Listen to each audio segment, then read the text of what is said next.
Bismillahirrahmanirrahim. Assalamualaikum warahmatullahi wabarakatuh dan salam sejahtera. Baik, kita akan teruskan PDPR kita pada hari ini, sejarah tingkatan 3, untuk bab yang kedua, iaitu pentadbiran negeri-negeri selat. Okey, dari dalam buku teks anda boleh rujuk di muka surat 30 dan muka surat 31. Okey, di dalam bab ini kamu akan belajar tentang 4 subtopik. Yang pertama adalah peluasan kuasa British di Pulau Pinang, Singapura dan Melaka. Kemudian Perjanjian London 1824 dan kesannya terhadap alam Melayu. Kemudian pembentukan negeri-negeri selat dan subtopik yang terakhir iaitu pentadbiran negeri-negeri selat. Baik, untuk hari ini kita akan belajar subtopik yang pertama iaitu 2.1 peluasan kuasa British di Pulau Pinang, Singapura dan Melaka. Okay, dan di akhir pembelajaran murid akan dapat menjelaskan peluasan kuasa British di Pulau Pinang, Singapura dan Melaka. Okay, Pulau Pinang, Singapura dan Melaka ini ialah negeri-negeri selat. Baik, sebagai pengenalannya, pada abad yang ke-18 British sangat menggalakkan ekspedisi ataupun perjalanan ke timur. Timur ni termasuklah negara kita untuk meningkatkan kekayaan melalui aktiviti perdagangan. Kerana pada masa tersebut berlakunya persaingan kuasa seperti Belanda dan Perancis yang menyebabkan British sangat berusaha untuk mendapatkan pertempatan baharu bagi menjamin kepentingan British di timur. Oleh itu pelbagai strategi telah pun diatur untuk menduduki Pulau Pinang, Singapura dan Melaka.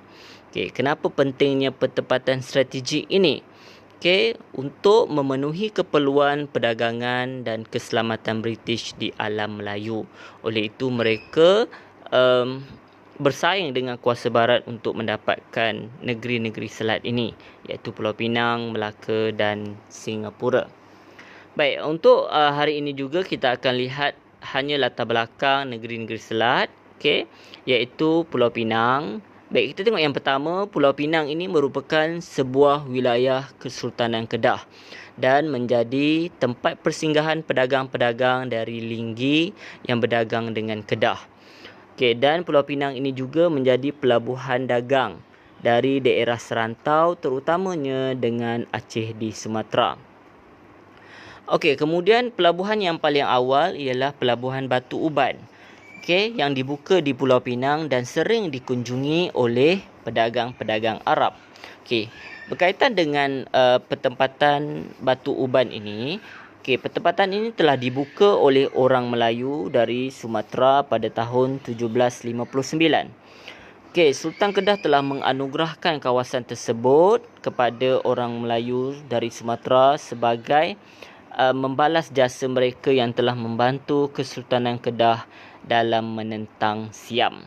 Itu sedikit tentang Pulau Pinang.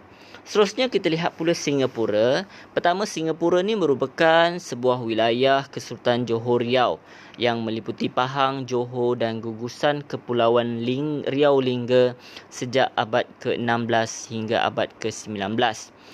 Temenggung Abdul Rahman merupakan seorang pentadbir di Johor, Singapura dan Kepulauan Riau. Dan Temenggung Abdul Rahman ini tinggal di Singapura. Ladang Gambir. Semasa pemerintahan Temenggung Abdul Rahman ini, ladang-ladang gambir telah diusahakan oleh orang Melayu dan Cina di Singapura. Gambir ni untuk perubatan. Dan yang keempat, Sultan Abdul Rahman merupakan pemerintah Kesultanan Johor Riau. Yang bersemayam ataupun tinggal di Lingga dan mengadakan hubungan baik dengan Belanda. Itu sedikit tentang Singapura. Seterusnya kita lihat Melaka. Melaka ini adalah sebuah kerajaan yang kuat pada zaman tersebut, dan merupakan kerajaan alam Melayu yang unggul dan juga telah bermula pada abad yang ke-15. Pada 1511 Kesultanan Melayu Melaka ini telah ditawan oleh Portugis, dan pada tahun 1641 sehingga 1824 Melaka telah menjadi tanah jajahan Belanda. Okey, setelah Belanda mengalahkan Portugis dengan bantuan Kesultanan Johor Riau. Okey, Melaka ini juga menjadi pusat pengumpulan hasil biji timah dari negeri-negeri Melayu. Belanda pentingkan Betawi di Pulau Jawa sebagai pusat perdagangan utama di alam Melayu.